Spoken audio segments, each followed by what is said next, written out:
تو 40 سال تک اس طرح بھٹکتے رہے، یہ اللہ نے ان کو سزا دنیا میں دی۔ تو تم نے میرے نبی کی نافرمانی کی ہے، سب چکھو اس کا مزہ۔ تو اب 40 سال میں بھوک بھی لگتی، پیاس بھی لگتی، لباس کی ضرورت بھی تھی، بچے پیدا ہوتے تھے، ان کی تربیت کی ضرورت بھی تھی۔ اس کا اللہ نے کیا انتظام کرنا ہے؟ اللہ تو قادر ہے، جیسے چاہتا ہے ویسے کرتا ہے۔ وہ محتاج نہیں ہے کہ زمین سے غلہ نکلے گا تو پھر انسان کو رزق دے گا، نہیں، وہ تو آسمان سے بھی غذا اتار سکتا ہے، جیسے حضرت عیسیٰ علیہ السلام پہ دسترخوان اتارا تھا۔ وہ تو قادر ہے، جیسے چاہتا ہے ویسے کرتا ہے، اس کے کرنے میں کوئی چیز حائل اور رکاوٹ نہیں ہے۔ تو اب بنی اسرائیل کے جو بچے پیدا ہوتے وہ لباس پہنے پہنائے پیدا ہوتے، بچہ بڑھتا تو لباس بھی بڑھتا۔ ایسے ہی کھانے کی ضرورت اللہ نے یہ پوری کی کہ رات کو سوتے، صبح اٹھتے تو درختوں کے پتوں پہ سفید رنگ کا حلوہ لگا ہوتا، وہ اتار کے کھا لیتے۔ اور بٹیر وہ اڑتے تھے قریب قریب، اور ان سے ایسے مانوس ہو گئے کہ جب یہ قریب جاتے پکڑنا چاہتے، وہ بھاگتے نہیں تھے، ان کو پکڑ کے بٹیر کھا لیتے۔ بٹیر کھاتے اور جو ہے من و سلوہ، یہ اللہ نے نکاح رزق اتارا، یہ کھاتے رہے۔ 40 سال تک یہ رزق اللہ نے دی، نہ ہل چلانے کی ضرورت پیش آئی، نہ کارخانہ چلانے کی ضرورت پیش آئی، اور نہ تجارت کرنے کی ضرورت پیش آئی۔ 40 سال یہ تو کھانے کا انتظام ہو گیا۔ پانی کا انتظام کیا تھا؟ پانی کا انتظام یہ تھا، حضرت موسیٰ علیہ السلام کے پاس ایک پتھر تھا، اس کو رکھ کے اس کے اوپر آسا مارتے، اس سے 12 چشمے جاری ہو جاتے۔ حضرت موسیٰ علیہ السلام کے ساتھ 12 قبیلے تھے، ہر قبیلہ اپنے چشمے سے پانی پیتا، اور جب آگے جانا ہوتا اس پتھر کو اٹھا کے تھیلے میں رکھ لیتے، چشمے بند ہو جاتے۔ یہ پانی کا انتظام ہو گیا۔ اب مکان کا انتظام اللہ پاک نے یہ کیا کہ جب بچہ پیدا ہوتا اور کچھ ان کی قوت افراد بن گئے، بچے بڑے ہو گئے، اور کچھ یہ بڑے لوگ پہلے موجود تھے، ان کو مکان کی ضرورت تھی، ان کے مکان کے لیے اللہ نے کیا انتظام کیا؟ جہاں یہ چلتے ان کے ساتھ بادل چلتا، جب یہ ٹھہرتے تو بادل بھی ان کے اوپر سایہ فگن ہوتا۔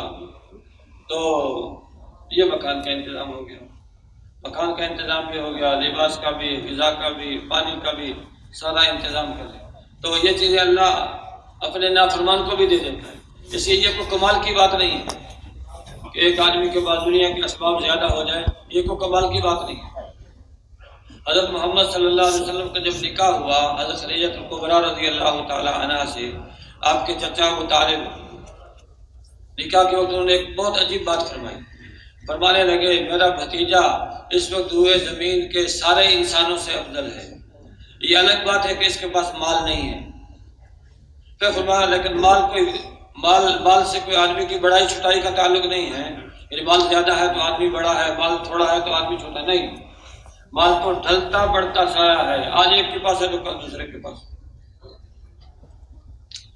تو اسباب کے ذریعے سے انسان کی قیمت نہیں ہے، تقوی کے ساتھ اللہ کی قیمت، اللہ کے ہاں بندے کی قیمت ہے۔ جو متقی ہے، پرہیزگار ہے، اللہ سے ڈرنے والا ہے، اس کا مقام ہے اللہ کے ہاں۔ تو ان اسباب کا اللہ نے انتظام کر دیا، باوجود کہ نافرمانی کی۔ تو اب 40 سال بھٹکتے رہے، 40 سال۔ حضرت موسیٰ علیہ السلام کا انتقال ہو گیا، حضرت ہارون علیہ السلام کا انتقال ہو گیا، اور بھی بہت سارے لوگ ان کے دنیا سے چلے گئے۔ تو پھر بعد میں انہوں نے اللہ کے حکم کے ماننے کا ارادہ کیا اور اس قوم پہ حملہ کیا، وہ ملک فتح ہوا۔ تو یوں اللہ نے دکھا دیا کہ جو میرے نبی کی مخالفت کرے گا اس کو میں دنیا میں بھی سزا دے سکتا ہوں، اور آخرت کی سزا تو اور بڑی ہے، اور بڑی۔ تو یہ سلسلہ اللہ نے دنیا میں چالو اور جاری فرمایا، انسانوں کو پیدا کیا، ان کی ہدایت کے لیے نبیوں کا سلسلہ جاری فرمایا۔ مختلف زمانوں میں مختلف نبی آئے ہیں، انہوں نے آ کے لوگوں کو اللہ کی طرف دعوت دی ہے، اللہ کی طرف بلایا ہے۔ تو بلانے میں تکلیفیں اٹھائی ہیں، مشقتیں برداشت کی ہیں۔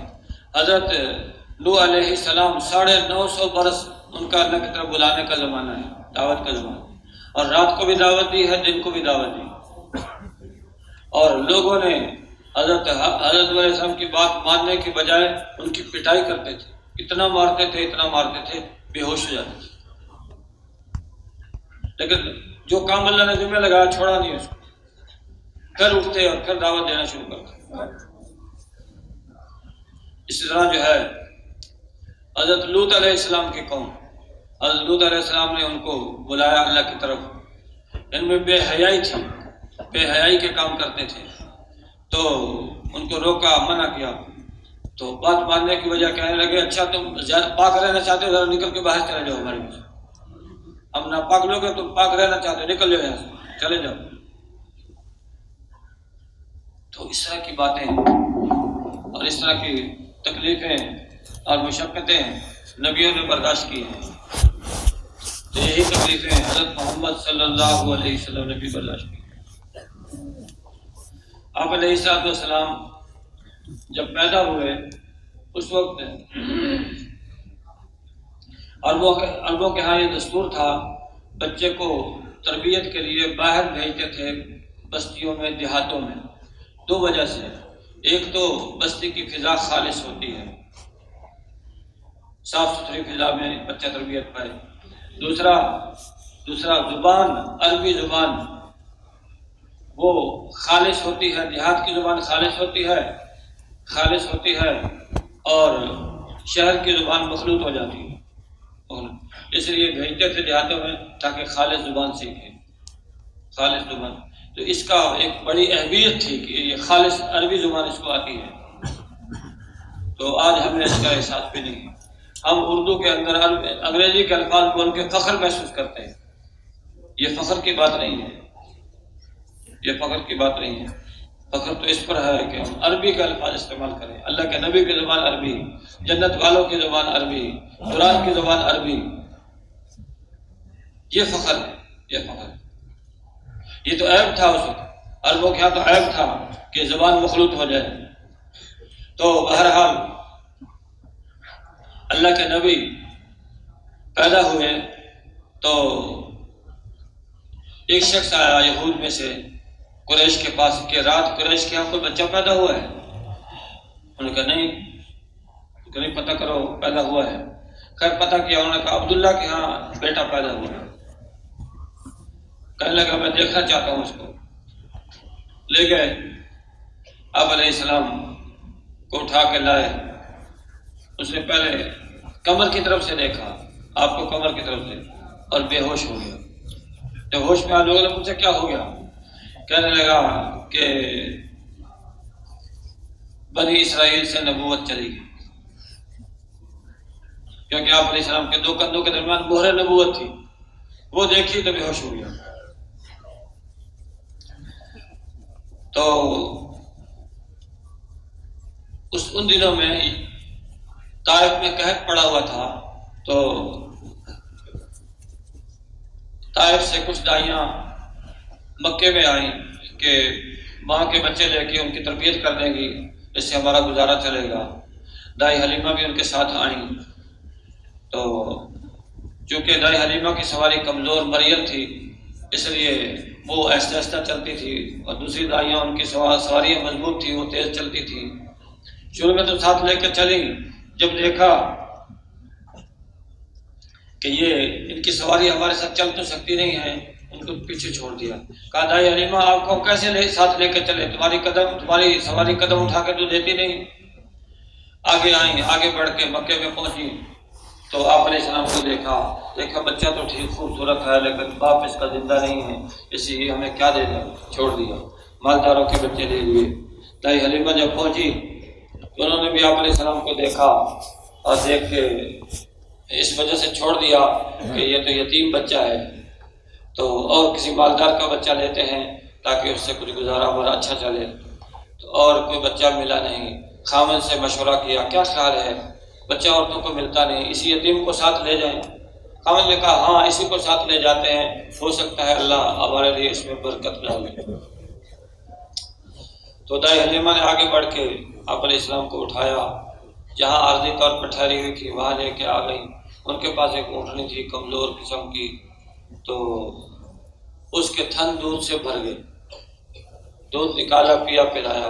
پہلے دودھ نہیں دیتی تھی، لیکن آپ علیہ السلام جب گھر میں آئے تو اس کے تھن دودھ سے بھر گئے اور دودھ نکالا، پیا، پلایا۔ پھر ساری دائیاں اگلے دن جو ہے وہ طائف کی طرف چلی۔ دائی حلیمہ بھی اپنی اس کمزور سواری پر بیٹھی، آپ علیہ السلام کو گود میں لیا، وہ بھی اپنی سواری پر بیٹھ کے سفر شروع کیا۔ تو اب اللہ نے اس سواری میں برق رفتاری پیدا کر دی۔ ایک سواری کے پاس، ایک دائی کے پاس سے گزری، اس کو پیچھے چھوڑا، اس سے آگے بڑھ گئی، دوسری کے پاس، اس کو پیچھے چھوڑا، اس سے آگے، ہوتے ہوتے سارے دائیاں پیچھے اور دائی حلیمہ کی سواری سب سے آگے۔ دائیاں حیران ہو کے پوچھتی ہیں، دائی حلیمہ یہ وہی سواری ہے، وہ کمزور مریل جس پہ تو سوار ہو کے آئی تھی؟ فرماتے ہیں ہاں، سواری وہی ہے لیکن سوار بدلا ہوا ہے۔ تو آگے بڑھ گئیں، گھر میں تشریف لائیں، تو چونکہ قحط تھا، قحط کی وجہ سے جانور اوپر کھال ہے، نیچے ہڈی ہے، بیچ میں گوشت نہیں ہے، دودھ کا تو سوال ہی پیدا نہیں ہوتا۔ لیکن جب آپ کو گھر میں لے کے آئیں تو کیا دیکھتی ہیں کہ جب چرواہا بکریاں چرا کے لایا ہے تو بکریوں کے تھن دودھ سے بھرے ہوئے، دودھ نکالا، پیا، پلایا۔ اب باقی لوگ دیکھتے ہیں بکریاں تو ہماری بھی چرتی ہیں، لیکن یہ اسی طرح خالی دودھ ہیں۔ دائی حلیمہ کی بکریاں دودھ سے بھری ہوتی ہیں۔ انہوں نے اپنے چرواہوں سے کہا تم اپنی بکریاں وہاں کیوں نہیں چراتے ہو جہاں دائی حلیمہ کا چرواہا بکریاں چراتا ہے؟ ان کی بکریاں دودھ سے بھری آتی ہیں، تمہاری بکریاں خالی دودھ ہوتی ہیں۔ تو چرواہوں نے وہی بکریاں چرانا شروع کر دی اسی چراگاہ میں۔ یہ کوئی چراگاہ کی برکت نہیں تھی، یہ برکت تھی حضرت محمد رسول اللہ صلی اللہ علیہ وسلم۔ اور تربیت شروع ہو گئی۔ دائی حلیمہ کا بچہ ایک اور بھی تھا، وہ بچہ چونکہ دائی حلیمہ کا دودھ تھوڑا تھا اس لیے بچے کا پیٹ نہ بھرتا تھا، رات کو ساری رات وہ بچہ روتا رہتا بھوک کی وجہ سے۔ تو دائی حلیمہ اور ان کا خاوند رات کو جاگ کے رات گزارتے تھے۔ آج بچہ ایک کی بجائے دو ہو گئے، ایک کی بجائے دو ہو گئے۔ تو دائی حلیمہ نے آپ علیہ السلام کو اپنی چھاتی کے قریب کیا، ایک چھاتی سے آپ کا پیٹ بھر گیا، پھر دوسری چھاتی کے قریب اپنے بچے کو کیا، اس کا بھی پیٹ بھر گیا۔ یہ پہلی رات تھی کہ دائی حلیمہ اور اس کے خاوند نے رات کو سو کے رات گزاری ہے، بچہ بھوک کی وجہ سے اٹھا نہیں۔ تو تربیت شروع ہو گئی۔ جب 2 سال کے ہو گئے اللہ کے نبی تو ملانے کے لیے لائے مکے میں۔ تو مکے میں بیماری تھی کوئی ہلکی پھلکی، تو بہانہ بنایا کہ ابھی مکے میں بیماری ہے، میں بچے کو ساتھ لے جاتی ہوں تاکہ یہ بیماری کا زمانہ گزر جائے، جب بیماری ختم ہو جائے گی پھر لے آؤں گی۔ تو بہانہ بیماری کا تھا، ورنہ تو آپ علیہ السلام سے متاثر تھے۔ واپس لے گئی آپ علیہ السلام۔ ایک دن دائی حلیمہ کا بیٹا بکریاں چرا رہا تھا، ان کے ساتھ بکریاں چرانے کے لیے گئے تو ایک شخص آیا، 2 شخص آئے، انہوں نے آپ علیہ السلام کو پکڑا، آپ کا پیٹ چاک کیا اور پیٹ چاک کر کے اندر سے دل نکالا، دل کو چیر کے اندر سے کوئی چیز نکال کے باہر پھینکی۔ تو دائی حلیمہ کا بیٹا جو ہے بھاگا گیا اور جا کے والدہ کو اور والد کو بتایا کہ امی میرا جو قریشی بھائی ہے 2 آدمیوں نے اس کو پکڑا ہے، اس کا پیٹ پھاڑا ہے۔ اور دائی حلیمہ اور ان کا خاوند بھاگے آئے پریشان۔ کیا دیکھتے ہیں کہ اللہ کے نبی اٹھ کے کھڑے ہیں، رنگ زرد پڑا ہوا ہے۔ بیٹا کیا ہوا؟ اللہ کے نبی نے بتایا یوں کر کے 2 شخص ہے، میرا پیٹ پھاڑا، اندر سے دل نکالا، دل سے کچھ چیز نکال کے پھینکی، تو پھر سیریا، ٹانکوں کے نشان تھے، پھر ڈر گئے، پھر واپس لائے اور دائی حلیمہ بچے کو لے کے بھائی آمنہ کے پاس آ گئی کہ یہ آپ کا بچہ ہے۔ پوچھا کیا وجہ ہے، پہلے لے کے گئی تھی اب واپس کیوں کیا؟ پھر انہوں نے سارا واقعہ بتا دیا کہ اس سے ہم ڈر گئے۔ والدہ کے پاس رہنے لگے۔ آپ کی والدہ آپ کو لے کے میکے گئی، وہاں جا کے وہاں سے واپس آ رہی تھی، راستے میں ایک مقام ہے ابوا مقام پہ بیمار ہو گئی، حتیٰ کہ انتقال ہو گیا۔ آپ علیہ السلام کی عمر 6 برس کی تھی۔ پیدا ہونے سے پہلے والد کا انتقال ہو گیا اور 6 برس کی عمر میں والدہ کا انتقال ہو گیا۔ پھر دادا عبد المطلب کی تربیت میں آئے. 8 برس کی عمر تھی کہ دادا بھی چل بسے. پھر چچا ابو طالب کی تربیت میں آئے. تو ابو طالب نے آپ علیہ السلام کی تربیت اپنے بیٹوں سے بڑھ کے کی. آپ کا بہت خیال رکھا. ایک دفعہ جا رہے تھے تجارتی قافلہ کے ساتھ ابو طالب. خیال نہیں تھا کہ آپ کو ساتھ لے کے جائیں، بچہ ہے، 12 سال عمر ہے. تو لیکن آپ کو جب غمگین دیکھا پھر ساتھ لے گیا. ایک راہب تھا، بحیرہ نامی راہب، وہ راستے میں اس کا عبادت خانہ پڑتا تھا، اس کے پاس سے قافلے گزرتے تھے تو اس کو کوئی پرواہ نہیں ہوتی تھی، وہ اپنے اس عبادت خانے میں مشغول رہتا عبادت میں. لیکن اس دفعہ جو ہے یہ بحیرہ راہب اپنے صومعہ سے باہر نکلا، قافلے کا استقبال کیا، ان کی ضیافت کی. تو قافلے والوں نے آپ علیہ السلام کو بچہ سمجھ کے سامان کے پاس چھوڑا، خود آگے ضیافت کھانے کے لیے. تو بحیرہ نے کہا جس بچے کی وجہ سے میں نے ضیافت کی وہ تو نظر نہیں آ رہا. میں نے کہا جی وہ تو ہم نے سامان کے پاس چھوڑا ہے. بہرحال تو وہ بحیرہ سمجھ گیا کہ یہ شخص ہونے والا نبی ہے. آپ علیہ السلام کو پھر واپس کر دیا. جب واپس آئے ہوتے ہوتے آپ کی شروع سے ہی غریبوں کی خدمت کرتے تھے، بیواؤں کا سہارا تھے، بوڑھوں کے مددگار تھے، اچھی زندگی گزارتے تھے. اور عرب کے لوگ، مکہ کے لوگ آپ کو صادق اور امین کہتے تھے. اس نے کبھی جھوٹ نہیں بولا اور کبھی امانت میں خیانت نہیں کی، اپنی امانتیں رکھواتے تھے اور بعض دفعہ اپنے مقدمات کے فیصلے آپ سے کرواتے تھے. اس زمانے میں بیت اللہ کی تعمیر کی جا رہی تھی تو بیت اللہ میں جب حجر اسود کے نصب کرنے کا موقع آیا، قبائل والے ہر قبیلہ کہہ رہی ہے ہم رکھیں، یہ سعادت ہم لیں گے. تو لڑائی ہونے کو تھی. کسی نے کہا لڑو نہیں، ایسا کرو کل صبح کو فلاں جگہ سے جو آدمی ظاہر ہو اس کو فیصل بنا لو، وہ فیصلہ کرے. کہا ٹھیک ہے. اس جگہ سے اللہ کے نبی تشریف لا رہے تھے، سب خوش ہو گئے. ٹھیک ہے. اللہ کے نبی نے چادر لی، اس کے اوپر اپنے دستے مبارک سے حجر اسود رکھا. سب قبیلے والوں کو کہا پکڑو اس کو. انہوں نے مختلف جگہ سے چادر کو پکڑا اور کہا اٹھاؤ اس کو. اٹھایا. اللہ کے نبی نے اپنے دستے مبارک سے وہ حجر اسود بیت اللہ کی دیوار میں نصب کر دیا. تو اپنے فیصلے آپ سے کرواتے تھے. آپ علیہ السلام کی ذات میں برکت، آپ کی ذات میں برکت، آپ کے اعمال میں برکت، آپ کی سنتوں میں برکت. آپ کی ایک ایک سنت زمین و آسمان سے قیمتی ہے، زمین و آسمان سے قیمتی ہے. تو آپ علیہ السلام کی عمر جب 25 برس کی ہوئی تو اس وقت حضرت خدیجہ الکبریٰ رضی اللہ عنہ، یہ مالدار، مکے کی مالدار عورت تھی، تو مال دے کے لوگوں کو بھیجتی تھی، تجارت کر کے لاتے. تو انہوں نے پیغام بھیجا آپ علیہ السلام کو کہ اگر آپ میرا مال لے کے جائیں، جتنا نفع دوسروں کو دیتی تھی اس سے زیادہ نفع دوں گی. آپ علیہ السلام مال لے کے گئے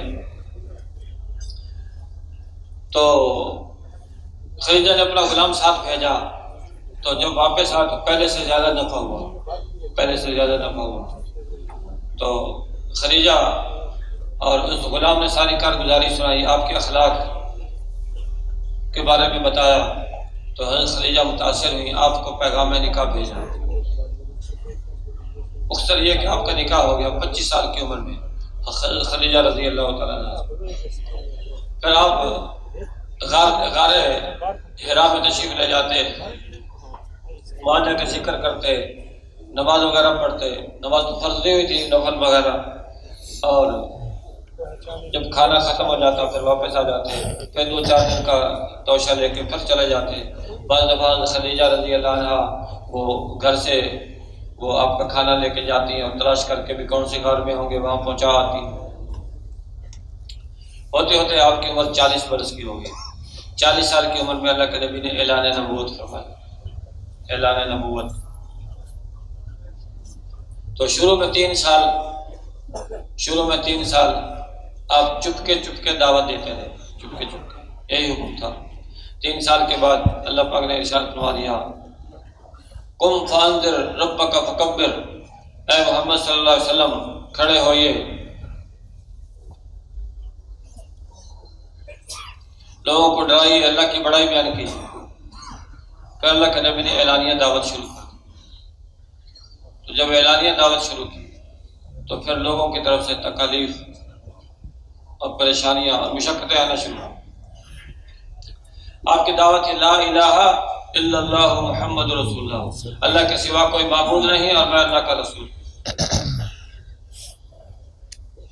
تو مکے کے لوگ، ان کے لیے یہ بات مشکل تھی، کیونکہ انہوں نے تو بیت اللہ کے گرد بت ہی بت رکھے ہوئے تھے، اور ان کا خیال تھا یہ بت ہمارے کام بناتے ہیں، یہ بارش برسانے کا بت، اور یہ نفع دینے کا بت، اور یہ اولاد دینے کا بت، اور یہ فلاں بت، اور یہ 360 بت بیت اللہ کے ارد گرد۔ اور اللہ کے نبی کا دعویٰ تھا لا الہ الا اللہ، ان بتوں سے نہیں ہوتا، اللہ سے ہوتا ہے، اللہ کرتے ہیں، اپنی قدرت سے کرتے ہیں۔ اب یہ بات ان کی سمجھ میں نہیں آتی تھی، لیکن اللہ کے نبی رٹ لگاتے رہے، دعوت دیتے رہے۔ تو مکے والے جمع ہو کے آ گئے، اے ابو طالب، یہ تمہارا بھتیجا ہمارے بتوں کو برا کہتا ہے، ہمارے والدین کو کی تکفیر کرتا ہے، یہ جس کی بات کرتا ہے کرے، ہم منع نہیں کرتے، لیکن ہمارے والدین کے بارے میں کوئی بات نہ کرے۔ تو ابو طالب سردار تھے، لوگ ان کا احترام کرتے تھے، سمجھا بجھا کے ان کو بھیج دیا، واپس چلے گئے۔ اللہ کے نبی اپنے کام پہ مستمر تھے، کر رہے تھے، اسی طرح دعوت دیتے تھے۔ تو پھر ایک دفعہ یہ مکے کے سردار جمع ہو کے آ گئے، اے ابو طالب، یہ تمہارا بھتیجا ابھی تک باز نہیں آیا، اب ہمارے سے صبر نہیں ہوتا، اب ہم اس سے بھی لڑیں گے، تمہارے سے بھی لڑیں گے۔ یہ کہہ کے جھنجھنا کے اٹھ کے چلے گئے۔ چچا نے کہا بھتیجا میرے اوپر اتنا بوجھ نہ ڈالو کہ میں برداشت نہ کر سکوں۔ آپ سمجھے کہ شاید چچا عاجز آ گئے اور میری مدد سے ہاتھ کھینچنا چاہتے ہیں، میری مدد سے ہاتھ کھینچ۔ فرمایا چچا اگر یہ لوگ میرے ایک ہاتھ پہ سورج اور دوسرے پہ چاند بھی لا کے رکھ دیں پھر بھی میں اپنے کام سے باز نہیں آؤں گا۔ یہ کہا اور آپ کی آنکھوں میں آنسو آئے، آپ اٹھ کے چلے گئے۔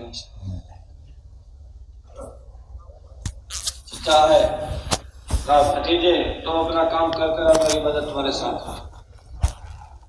اللہ کے نبی اپنا کام کرتے گئے، دعوت دیتے رہے۔ تو دعوت دیتے دیتے پھر آئے، یہ مکے کے سردار جمع ہو کے پھر آئے، ابو طالب تمہارا بھتیجا ابھی تک باز نہیں آیا، اب ہم آپ کے پاس ایک فیصلہ کن بات لے کے آئے۔ یہ عمارہ بن ولید، آپ کو پتا ہے یہ عربوں کا عقل مند جوان ہے، اس سے بڑا کوئی عقل مند سمجھدار نہیں۔ ہم اس کو لے کے آئے ہیں، اس کو آپ اپنے پاس رکھیں، اس کو بیٹا بنائیں، محمد کو ہمارے حوالے کر دیں، یہ بات آپ کو ماننی پڑے گی۔ آپ کے چچا ابو طالب نے کہا سبحان اللہ، یہ تمہارا کیسا انصاف والا فیصلہ ہے، تمہارے بیٹے کو لے کے میں پالوں پوسوں بڑا کروں اور تم میرے بیٹے کو لے کے قتل کرو، یہ کہاں کا انصاف ہے؟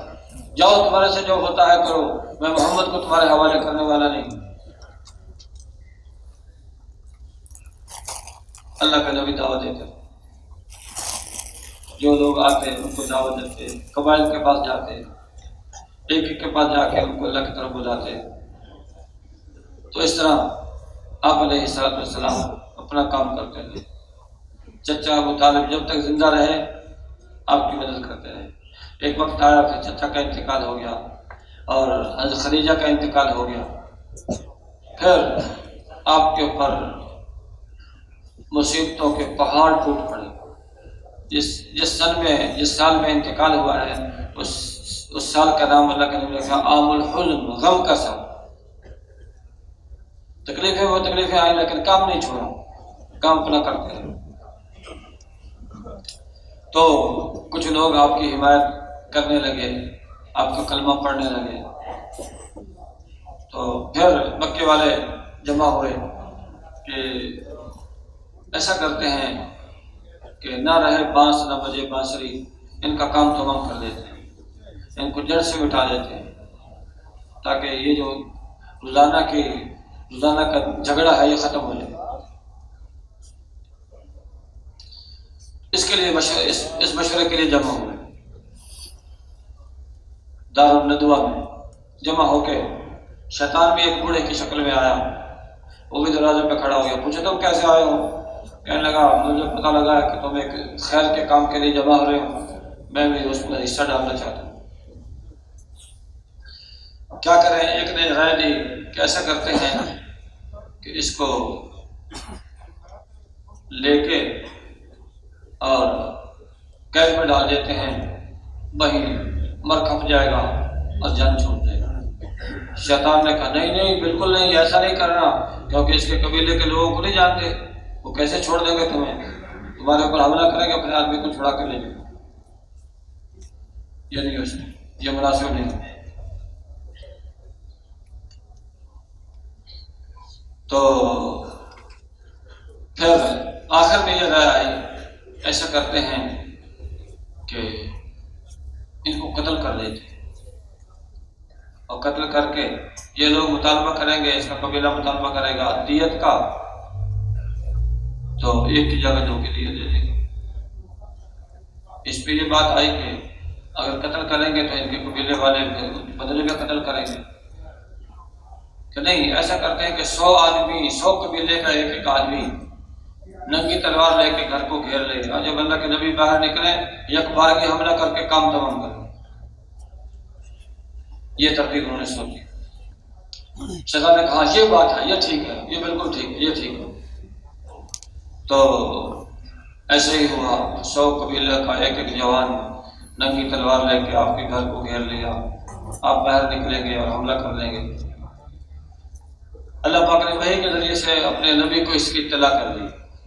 آپ علیہ السلام نے حضرت علی رضی اللہ عنہ کو فرمایا کہ آپ میرے بستر پہ لیٹ جائیں اور صبح کو امانتیں کر کے آپ بھی آ جائیں، امانتیں ادا کر کے۔ حضرت علی رضی اللہ عنہ فرماتے ہیں مجھے اطمینان ہوگا، جب اللہ کے نبی نے فرمایا صبح تم بھی امانتیں واپس کر کے آ جانا، تو مجھے اطمینان ہوگا کہ یہ میرا بال بھی نہیں کر سکیں گے، اطمینان سے سو گئے۔ اور اللہ کے نبی، اللہ نے حکم دیا نکل، میرے حبیب نکلو یہاں سے۔ اللہ کے نبی نکلے، مٹی اٹھائی، ان کو پھینکی، سب کے سروں پہ مٹی گری، اور قرآن کی آیت پڑھتے ہوئے نکل گئے۔ وَجَعَلْنَا مِن بَيْنِ أَيْدِيهِمْ سَدًّا وَمِن خَلْفِهِمْ سَدًّا فَأَغْشَيْنَاهُمْ فَهُمْ لَا يُبْصِرُونَ۔ تو جب نکل کے چلے گئے تو اس کے بعد ایک آدمی آیا، وہ بھی کافر تھا، کہتے تم کیسے کھڑے ہو یہاں؟ کہ نعوذ باللہ محمد صلی اللہ علیہ وسلم قتل کرنے کے، واہ وہ تمہارے سروں پہ مٹی ڈال کے چلے بھی گئے، تو دیکھو سروں میں مٹی ہے کہ نہیں؟ کہتے ہاں مٹی تو ہے، کیوں نکل گیا؟ اللہ نے سب کو اندھا کر دیا، سب کے بیچ میں سے نکل گئی۔ تو ان تکلیفوں کے ساتھ اللہ کے نبی دعوت دیتے ہیں۔ جب دعوت چلتی ہے پھر لوگوں میں اللہ کے حکموں کے پورا کرنے کی استعداد پیدا ہوتی ہے۔ 13 سال مکے میں اللہ کے نبی نے یوں گزارے ہیں، پھر احکامات اترنا شروع ہوئے۔ مکی زندگی کے آخر میں یا مدنی زندگی شروع، نماز کا حکم آیا، تو وضو کا طریقہ، جب علیہ السلام آئے وضو کا طریقہ بتایا، اور پہلے دن ساری نمازیں اول وقت میں پڑھ کے دکھائیں، دوسرے دن اور آخری وقت میں فرمایا کہ ان کے بیچ میں نمازوں کے اوقات ہیں۔ پھر اللہ کے نبی جو ہے نماز فرض ہو گئی، نماز کے لیے جمع کیسے کریں لوگوں کو؟ نماز کے لیے کیسے جمع کریں؟ اس کے لیے آپ علیہ السلام نے صحابہ کو جمع فرمایا، ارشاد فرمایا نماز فرض ہو گئی، اس کے لیے کیسے جمع کریں؟ ایک رائے آئی لکڑی بجا کے، ایک رائے آئی گھنٹی بجا کے، ایک رائے آئی آگ جلا کے۔ فرمایا نہیں، یہ لکڑی بجانا اور گھنٹی بجانا یہ تو نہیں یہود و نصارہ کا طریقہ ہے، اور آگ جلانا یہ مجوس کا طریقہ ہے، غیروں کا طریقہ کوئی اختیار نہیں کریں گے۔ حالانکہ نماز کے لیے بلانا تھا کہ نماز کا وقت ہو جائے، جو نماز کے لیے، لیکن امت کی تربیت فرمائی ہے کہ غیروں کا طریقہ اختیار نہیں کرنا، غیروں کا طریقہ، نماز کے بلانے میں بھی غیروں کا طریقہ۔ ایک موقع پہ اللہ کے نبی نے ارشاد فرمایا اگر میں آئندہ سال زندہ رہا تو میں 10ویں محرم کے ساتھ 11ویں کا روزہ رکھوں گا، یا 10ویں محرم کے ساتھ 9ویں کا روزہ رکھوں گا۔ اکیلی 10ویں تاریخ کا روزہ تو یہود بھی رکھتے ہیں، اگر میں بھی اکیلی 10ویں تاریخ کا روزہ رکھوں گا، اس سے میرا عمل یہود کے عمل کے مشابہ ہو جائے گا۔ یہود کے عمل سے اپنے عمل کی مشابہت ختم کرنے کے لیے فرمایا ایک روزہ میں اور ملا۔ امت کو سمجھایا جا رہا ہے، امت کو کہ غیروں کا اتباع نہیں کرنا، غیروں کا اتباع۔ اب ہم ذرا اپنے اوپر نگاہ لیتے ہیں کہ ہم نے کتنے طریقے علماء کی خدمت میں حاضر ہو کے کتنے طریقے معلوم کیے ہیں اللہ کے نبی کے، کہ اللہ کے نبی کا طریقہ اس میں کیا ہے۔ جیسے رواج اور لوگ چل رہے ہیں ہم ان کو دیکھ کے چل رہے ہیں، نہیں، ہم لباس میں اللہ کے نبی کا طریقہ اختیار کریں، سر کے بال کاٹنے میں اللہ کے نبی کا طریقہ اختیار کریں، شادی غمی میں اللہ کے نبی کا طریقہ اختیار کریں گے، معاملات میں اللہ کے نبی کا طریقہ اختیار کریں گے، گھریلو زندگی میں اللہ کے نبی کا طریقہ اختیار کریں گے، اور عبادات میں اللہ کے نبی کا طریقہ اختیار کریں گے، دعوت میں اللہ کے نبی کا طریقہ اختیار کریں گے۔ ہم پابند ہیں، کسی نہ کسی طریقے پر عمل کریں گے، تو اللہ کے نبی کے طریقے پہ عمل کریں گے۔ بال آدمی کاٹے گا، کسی نہ کسی طرح تو کاٹے گا، کیوں نہ معلوم کرنا کہ اللہ کے نبی کا طریقہ کیا ہے۔ لباس آدمی پہنے گا، کیوں نہ اللہ کے نبی کے طریقے پہ پہنے گا، اللہ کے نبی کا طریقہ زمین و آسمان سے قیمتی۔ ہر زمانے میں کامیابی کی ضمانت ہے، ہر زمانے میں۔ تو اب نماز کے لیے اور کوئی رائے سامنے نہ آئی، فیصلہ نہیں ہوتا ہے، فیصلہ نہیں ہوتا، تو جب فیصلہ نہ ہوا آپ پریشان ہوئے، ایک کام کے لیے جمع ہوئے اور کام نہیں ہوا، تو اس پر ایک صحابی پریشان ہوئے، کھانا نہیں کھایا، رات کو نیند نہیں آ رہی، تو اونگ آئی، اللہ نے فرشتہ بھیج کے اذان کے کلمات سکھا دیے، تو اٹھ کے صبح اللہ کے نبی کی خدمت میں آئے، پچھلی رات کا وقت تھا، اور عرض کیا اللہ کے رسول میں نے خواب میں یہ کلمات مجھے یہ سکھائے گئے ہیں، آپ نے حضرت بلال رضی اللہ عنہ کو بلایا، ان کی آواز اونچی تھی، انہوں نے کلمات بتایا، حضرت بلال رضی اللہ عنہ نے اذان دی، وہ دن اور رات کا دن اذان مشروع ہو گئی۔ اس صحابی کا نام تھا حضرت عبداللہ ابن زید رضی اللہ تعالیٰ۔ علماء فرماتے ہیں عجیب بات یہ ہے، ان کا شمال اس وقت کے مشہور صحابہ میں نہیں تھا، ہم صحابی تھے، لیکن اللہ پاک نے ان کو جو ہے اذان کے اترنے کے لیے جو ہے ان کا انتخاب فرمایا۔ بظاہر اس وجہ سے یہ جو فکر مند ہوئے اور کھانا نہیں کھایا اور نیند نہیں آ رہی، اس فکر مندی کی وجہ سے اللہ نے ان کو جو ہے ان سے یہ کام لیا۔ تو ہمارے جوان اور ہمارے نئے نئے ساتھی اگر ہم ان کو مشوروں میں لے کے بیٹھیں گے تو اللہ پاک ان میں بھی صلاحیت اور استعداد پیدا فرمائیں گے۔ مشورے کی برکت سے ان کے اندر یہ فکر پیدا ہوئی اور اللہ نے ان سے یہ کام لیا۔ حضرت عمر رضی اللہ تعالیٰ عنہ مشورے میں لے کے بیٹھتے تھے بدری صحابہ کو، اور ان کے ساتھ حضرت عبداللہ ابن عباس رضی اللہ عنہ 10 سال کے بچے تھے، ان کو بھی ساتھ بٹھاتے تھے مشورے میں۔ صحابہ نے کہا عمر آپ یہ 10 سال کے بچے کو ساتھ بٹھاتے ہیں، بدری صحابہ ہے، تو اگر ہمارے بچے بھی آ کے مشورے میں بیٹھ گئے تو پھر ہمارا مشورہ تو بچوں کے ہاتھ میں چلا جائے گا۔ فرمایا نہیں، یہ عام بچہ نہیں، یہ عام بچہ نہیں۔ ایک موقع پر فرمایا صحابہ بیٹھے ہوئے نے پوچھا کہ یہ اذا جاء رسول اللہ سورت جو نازل ہوئی ہے سورہ نصر، اس میں کس چیز کا بیان ہے؟ کسی نے کوئی جواب دیا، کسی نے کوئی جواب دیا۔ فرمایا عبداللہ تم بتاؤ۔ انہوں نے کہا میرے خیال میں تو اس میں آپ علیہ السلام کی وفات کی خبر ہے، کیونکہ اس میں آخر میں ہے فسبح بحمد ربک واستغفرہ انہ کان توابا۔ اللہ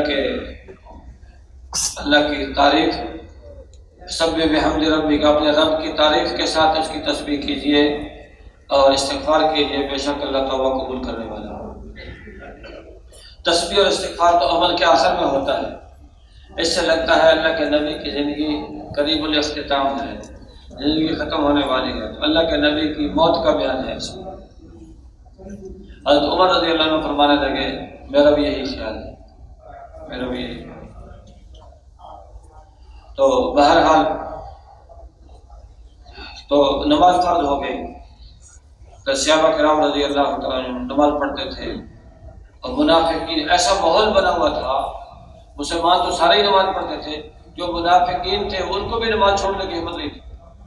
ایسی فضا، ہم بھی جا کے ایسی فضا بنائیں گے، نماز کے بارے میں ایسی فضا بنائیں گے کہ جب نماز کا وقت آیا سب کچھ کو پڑھا چھوڑیں گے، پہلے نماز ادا کریں گے۔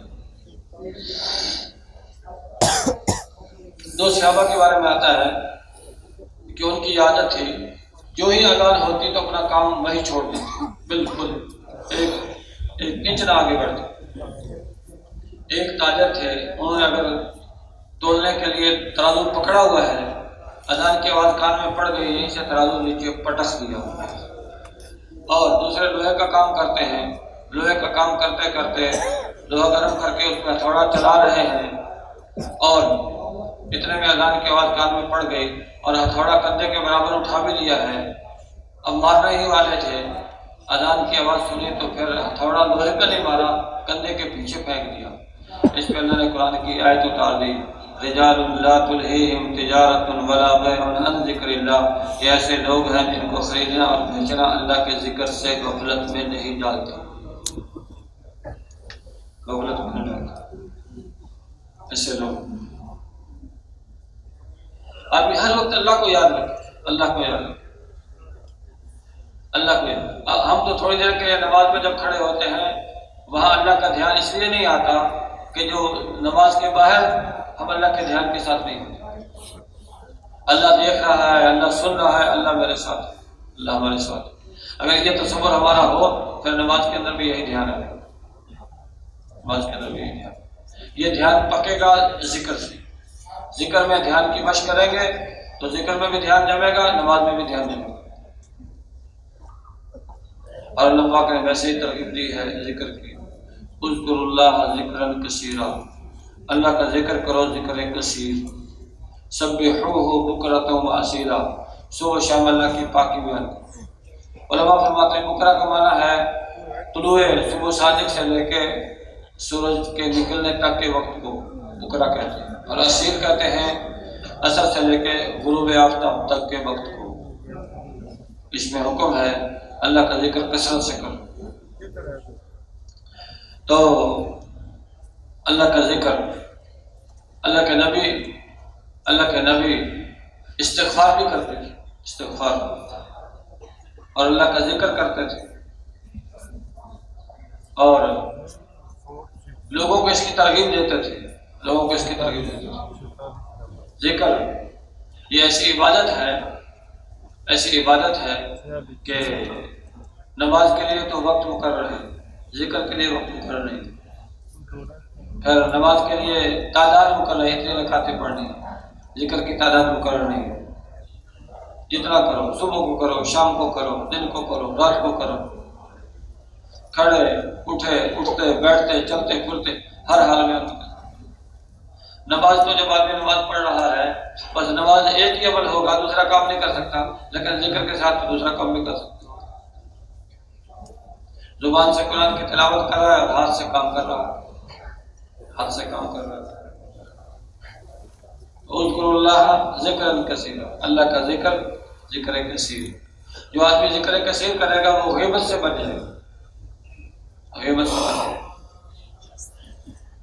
تو اللہ کو یاد کرنا، اللہ کا ذکر کثیر کرنا، یہ 3 تسبیحات ہماری ہیں۔ تیسرا کلمہ ہے، درود شریف ہے، استغفار ہے۔ یہ تو جب پہلا سے روزہ لگا تھا اس وقت شروع کی تھی ایک تسبیح، اب کسی کو 10 سال ہو گئے تبلیغ میں، کسی کو 20 سال، کسی کو اس سے زیادہ، ابھی تک وہی ایک تسبیح چل رہی ہے۔ حضرت عائشہ فرمانے لگے کہ نہیں، ایک کی جگہ 2 تسبیح کر لیں، 2 کی جگہ 4 کر لیں، 4 کی جگہ 8 کر لیں، 8 کی جگہ 10 کر لیں، لیکن تسبیحات کرنے کا فائدہ پورا جب ہوگا جب دھیان کے ساتھ ہو۔ جب بے دھیانی سے ذکر کریں گے تو بے دھیانی والا ذکر سستی لاتا ہے، سستی، آدمی سست پڑے گا۔ دھیان والا ذکر تو جب تیسرے کلمے کی تسبیح کریں گے سبحان اللہ والحمدللہ ولا الہ الا اللہ واللہ اکبر، دھیان بھی ادھر لے جائیں گے سبحان اللہ، اے اللہ تیرے میں عیب کوئی نہیں، تو ہر عیب سے پاک ہے، الحمدللہ خوبیاں تیرے میں ساری ہیں، لا الہ الا اللہ عبادت کے لائق تو ہی ہے، تیرے سوا کوئی عبادت کے لائق نہیں، اللہ اکبر اللہ اکبر، اللہ سب سے بڑا ہے۔ ایک حدیث میں آتا ہے جو آدمی صبح 100 دفعہ سبحان اللہ کہے اور شام کو 100 دفعہ سبحان اللہ کہے، ایسا ہے جیسے 100 حج کی، اور جو شخص صبح 100 دفعہ الحمدللہ کہے اور شام کو 100 دفعہ الحمدللہ کہے، یہ شخص ایسا ہے جیسے 100 گھوڑے جہاد میں دیے، اور جو شخص صبح 100 دفعہ لا الہ الا اللہ کہے اور جو شخص شام کو 100 دفعہ لا الہ الا اللہ کہے، تو یہ ایسا ہے جیسے حضرت اسماعیل علیہ السلام کی اولاد میں سے 100 غلام آزاد کیے، اور جو آدمی صبح 100 دفعہ اللہ اکبر کہے اور شام کو 100 دفعہ اللہ اکبر کہے، اس سے نیکی میں کوئی نہیں بڑھ سکتا مگر وہ جو اس کلمے کو اس سے زیادہ کرے۔ یہ سارے کلمات تیسرے کلمے میں آ گئے، سبحان اللہ والحمدللہ ولا الہ الا اللہ واللہ اکبر۔ ایک دفعہ ایک بوڑھا شخص آپ کی خدمت میں حاضر ہوا، اتنا بوڑھا کہ اس کی بھویں اس کی آنکھوں پر پڑ رہی تھی، کہنے لگا اے اللہ کے رسول، میں نے بد عہدی بدکاری کی ہے، میں نے جائز ناجائز خواہشات کو پورا کیا ہے، میں نے اتنے گناہ کیے ہیں اگر ساری دنیا والوں پہ تقسیم کر دیے جائے تو سب کو ہلاک کر دے۔ آپ نے حضور میری بخشش کی کوئی صورت ہے؟ یہ بات کہنے کے بعد کیا کہنے لگا؟ حضور میری بخشش کی کوئی صورت ہے؟ اللہ کے نبی نے ارشاد فرمایا کیا تم مسلمان ہو گئے ہو؟ کہنے لگا اللہ کے رسول میں اس کلمے کو پڑھتا ہوں، اشہد ان لا الہ الا اللہ وحدہ لا شریک لہ واشہد ان محمدا عبدہ ورسولہ۔ آپ نے ارشاد فرمایا جب تک تم اس کلمے کو کہتے رہو گے تمہاری بدعہدیاں تمہاری بدکاریاں سب معاف ہیں۔ اس بڑے شخص نے اپنی بات کر دہرائی، اے اللہ کے رسول میری بدعہدیاں میری بدکاریاں سب معاف۔ آپ نے فرمایا تیری بدعہدیاں تیری بدکاریاں سب معاف۔ اس میں وہ بوڑھا کھڑا ہوا کہنے لگا اللہ اکبر لا الہ الا اللہ، یہ کہتا ہوا خوش خوش واپس چلا گیا۔ کتنا چھوٹا سا کلمہ ہے، کتنا اجر ہے اس میں، کتنا بڑا اجر ہے۔ فرمایا سبحان اللہ و بحمدہ، سبحان اللہ و بحمدہ، یہ ایسا کلمہ ہے کہ سارے جانداروں کو اس کی وجہ سے رزق دیا جاتا ہے، سبحان اللہ و بحمدہ۔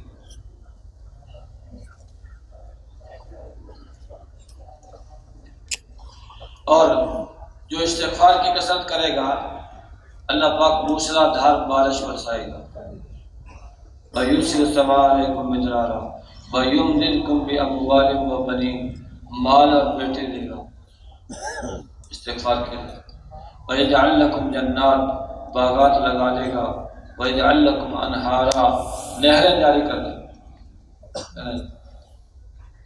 استغفار کی قسم، جو استغفار کو لازم پکڑے گا اللہ ہر غم سے نجات دے گا، ہر تنگی سے راستہ نکالے گا، بے گمان جگہ سے رزق عطا فرمائے گا۔ سبحان۔ اور آپ علیہ السلام کے ہمارے اوپر احسانات بہت ہیں، ان احسانات کو یاد کر کے پھر اللہ سے درخواست کرنی ہے، اے اللہ تیرے حبیب کے احسانات ہمارے اوپر بہت زیادہ ہیں، ہم ان احسانات کا بدلہ نہیں دے سکتے، تم اپنے اے اللہ تو اپنے حبیب کو ان احسانات کا بدلہ عطا فرما۔ یہ تصور باندھ کے اب محبت سے درود پڑھیں گے، اللہم صلی علی محمد وعلی آل محمد۔ چھوٹا بڑا جو درود یاد ہو،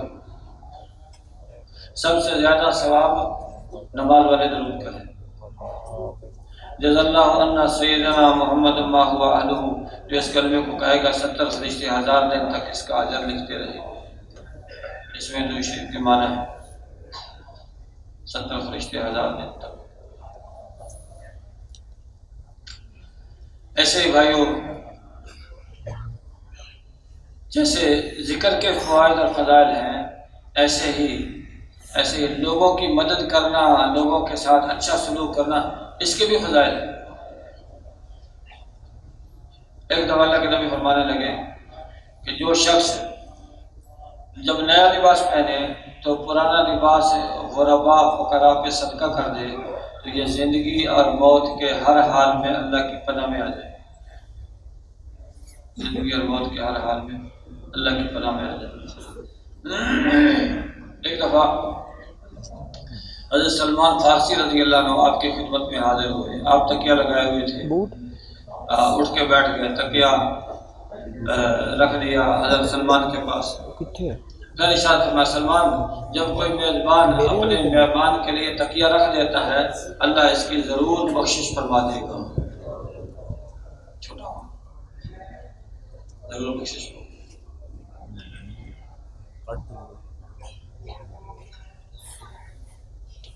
جو اپنے مسلمان بھائی کی پردہ پوشی کرے گا قیامت کے دن اللہ اس کی پردہ پوشی، اور جو مسلمان کی پردہ داری کرے گا، اپنے بھائی کی پردہ داری کرے گا تو گھر بیٹھے بیٹھے اللہ اس کو رسوا کر دے۔ اسی تبلیغ کے جوش میں آ کر کسی کی پردہ داری نہ کر دے۔ کوئی گناہ تو کر رہا ہے لیکن لوگوں کو پتہ نہیں ہے، اگر ہم نے اس کو نصیحت کی لوگوں کے سامنے لوگوں یہ ایسا گناہ کرتا ہے تو اس کو روکو، اس نے لوگوں کو بتا دیا، اس کی پردہ داری کر نہیں۔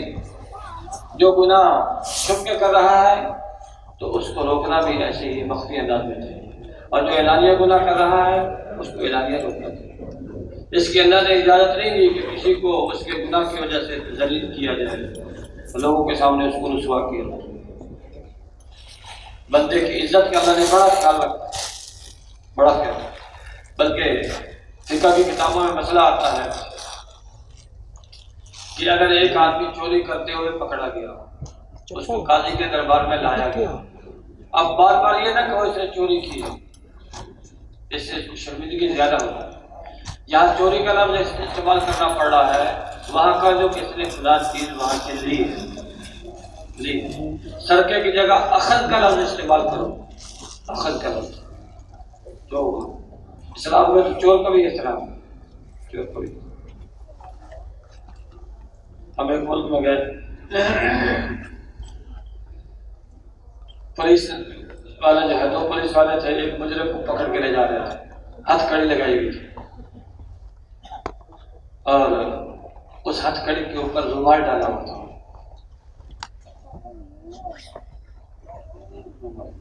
ہمارے ساتھی نے دیکھا، بہت خوش ہوئے، کہنے لگے دیکھو مجرم ہے، پکڑا ہوا ہے، لیکن پردہ پوشی کے لیے اوپر رومال ڈالا ہوا، یہ بھی رومال ڈالا ہوا تھا تاکہ لوگوں کو نظر نہ آئے۔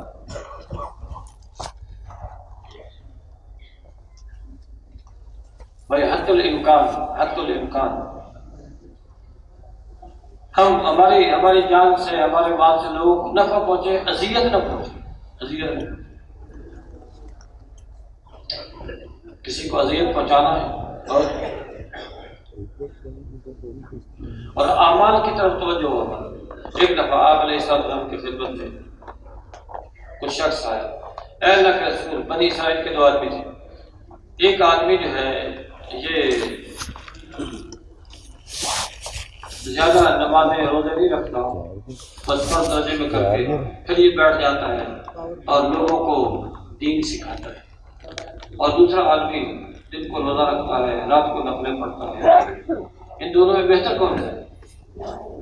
ایک تھوڑا بہت نماز فرض درجے میں نماز روزہ کر لیتا ہے اور پھر لوگوں کو دین سکھاتا ہے، خیر کی باتیں سکھاتا ہے، اور دوسرا آدمی دن کو سارا دن روزہ رکھتا ہے، رات کو قیام میں کھڑا رہتا ہے، عبادت میں مشغول ہوتا ہے۔ ان میں افضل کون سے؟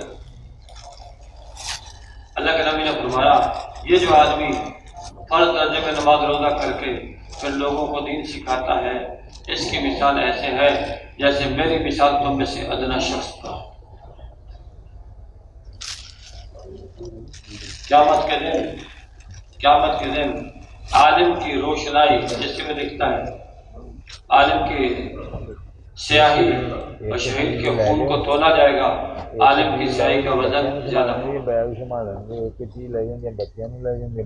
اللہ کے نبی نے فرمایا خود اغزو عالما یا طالب علم بنو یا ان سے محبت کرنے والے بنو یا ان کی بات توجہ سے سننے والے بنو. پانچویں قسم نہ بنو ورنہ ہلاک ہو جاؤ. اور پانچویں قسم کیا ہے؟ ان تبغض العلم واہلہ، علم اور علم والوں سے بغض رکھنے لگو.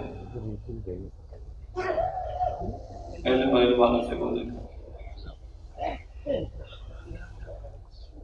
علم کا فائدہ جبھی ہے کہ جب اس پہ عمل بھی کیا جائے. اگر عمل نہیں ہوگا تو پھر یہ علم آدمی کے لیے خطرناک ثابت ہو. جیسے بلغ ابن معمورہ، یہ قرآن یہ آسمانی کتابوں کا جاننے والا مستجاب الدعوات بزرگ تھا. لوگ اس کے پاس آ کے دعائیں کراتے تھے. قرآن میں اس کا واقعہ ہے. واپس ہی کہتے باس سے جانا ہے، مانگے جانا. تو جب حضرت موسیٰ علیہ السلام نے مانگے نہیں جانا نہیں حملہ کرنے کا ارادہ فرمایا ملک شام، تو ہمارے قوم نے کہا حضرت موسیٰ علیہ السلام کے سامنے فرعون نہیں ٹھہر سکا، ہم بھی نہیں ٹھہر سکتے، چلو بلعم سے جا کے بد دعا کر لیں. بلعم کے پاس آئے کہ آپ حضرت موسیٰ علیہ السلام کے خلاف بد دعا کریں. تو موسیٰ اللہ کا نبی کے خلاف بد دعا یہ کیسے ہو سکتا ہے؟ میں نہیں کروں. تو پھر انہوں نے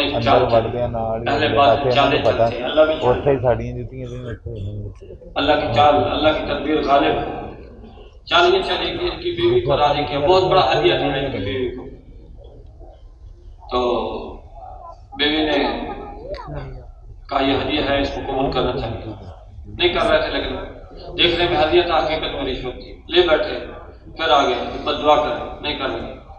کہا استخارہ کیا، استخارہ میں یہ کہ نبی کے خلاف بد دعا نہیں کرنا. لیکن ہدیہ لے بیٹھے تھے، چاروں نے مجبور کیا، ہاتھ اٹھانے پڑ گئے. جب ہاتھ اٹھائے حضرت موسیٰ علیہ السلام کے خلاف بد دعا کرنے کے لیے زبان لٹک کے باہر اب بد دعا کر رہے ہیں حضرت موسیٰ علیہ السلام کے خلاف، اور بد دعا نکل رہی ہے اپنی عمال کا قوم کے خلاف. اب قوم پریشان ہو گئی. بلد یہ کیا کر رہے تم تو ہمارے خلاف بد دعا کر رہے ہو. کہنے لگے پہلے زبان کو ذرا قبضہ کیجیے، پہلے یہ بد دعا تمہارے خلاف کیجیے. اگر علم پہ عمل نہیں ہوگا تو پھر علم مفید نہیں ہوگا، نقصان دہ ہوگا. حضرت موسیٰ ہارون علیہ السلام کے بعد سب سے زیادہ دین کا علم رکھنے والا قارون تھا، لیکن عمل خلاف تھا. زمین میں دھنس گیا.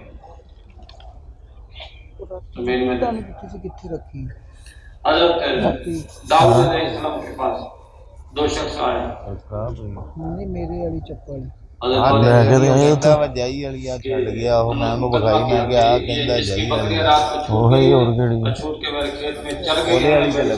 تباہ کر دی ہے تو مجھے بدلہ دلوا.